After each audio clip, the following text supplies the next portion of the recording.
Okay, I thought I would add a little to what you had been discussing, um, based upon some of my experience with anger management and rage control and all that stuff. Um, Basically, anger is maladaptive for modern society, modern world. Very rarely do you ever have to resort to violence in order to resolve problems. All right, it's maladaptive and it actually gets in the way. Um, so what I've discovered about rage is that it's not enough to simply recognize the symptoms of rage when you start feeling rage. Uh, it's usually too late to avoid expressing it. Okay, now your behavior, you certainly can modify your behavior from acting out rage or from doing violent things, and certainly that is, if nothing else, you should certainly do that. Okay, but I'm just saying for most people, it's not sufficient. It certainly won't. Um, it's only the beginning. Okay. Uh, by the time you're feeling rage, by the time you're feeling your eyebrows clench, by the time you're feeling your fists clenched, by the time the physical sensation of rage is obvious enough for you to recognize it, it's also obvious enough for someone else to see it. Okay, so the way you know that you are feeling rage is that you are already expressing it. All right, now you may not be acting it out, but you're still expressing rage, and it still can be very intimidating to someone to see someone who is feeling rage and know that they are holding themselves back. Right?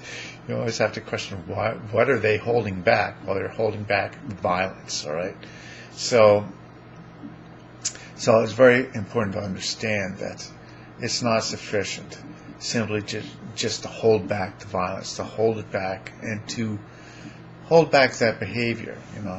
Certainly, if you're feeling rage, you should hold back the behavior, but it's not sufficient because you're still expressing that rage, and it's still intimidating. All right. So where does the rage come from? Well, it comes from stories, and the basic unit of human understanding, of course, is a story. But whenever we're piecing together a story, we pull in characters. There are characters that populate the story, and there's a plot line, and there's some means of resolution. But a lot of the characters, a lot of the plot line, a lot of the details are missing when you start to piece together the story. And when you're piecing it together, you pull things out of your unconscious to populate your story with. So your story is partly fact-based, but it's also, to a very large extent, based upon all these things you've dragged out of your unconscious in order to complete the story, to make a complete unit of understanding. It's very difficult for the human mind to deal with uncertainty. Uncertainty is a very abstract concept, and it's very difficult for people to deal with. And certainly it's not something that comes naturally. It's something that's very intellectual. It's something that's very abstract. It's a kind of a mathematical term. If you can deal with uncertainty with your stories, well, more power to you. It's very difficult, though, and it's very hard to juggle around uncertainties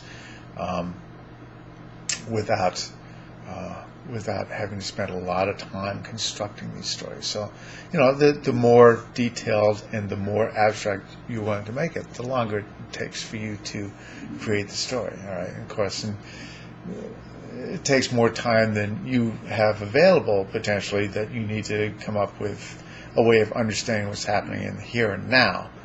And of course, you have to populate your stories so that you understand what's going on. And your unconscious will populate with stuff from your past and stuff that you expect, and just stuff out of your unconscious from your past experience and the way you've understood your past experience.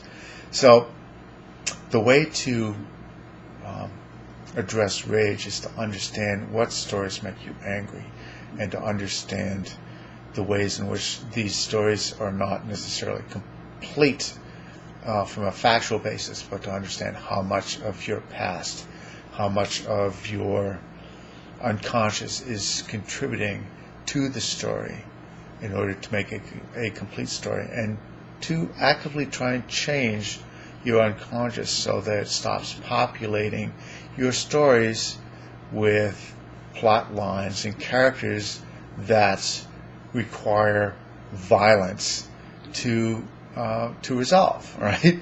So understanding, it's one thing to understand that you're not going to solve anything through violence, but it's quite another thing to understand how you're populating your stories with characters and plot lines that require violence in order to resolve the problem of the story.